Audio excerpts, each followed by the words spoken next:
এশারের নামাজের পরে একটা আমল করুন, যে আমলটি করলে কবরে আযাব থেকে আপনি রেহাই পাবেন। কবরে আযাব হবেই না, বরং আল্লাহ তাআলা এমন আপনাকে মর্যাদাশীল করে দিবেন।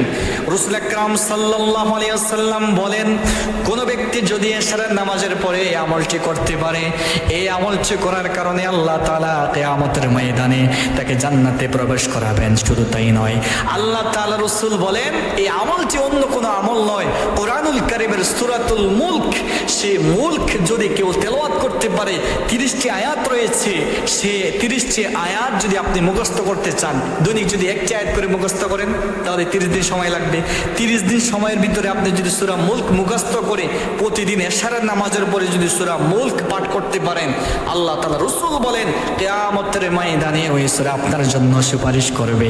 শুধু তাই নয়, আল্লাহর সাথে সে সূরা তর্ক করবে, বলবে যে এই বান্দাকে আপনি জান্নাতে দিবেন, যতক্ষণ পর্যন্ত জান্নাতে না দিবেন ততক্ষণ পর্যন্ত আমি আপনার সামনে দাঁড়িয়ে থাকবো। এই সূরা মুলক আপনাকে সুপারিশ করবে কিয়ামতের ময়দানে।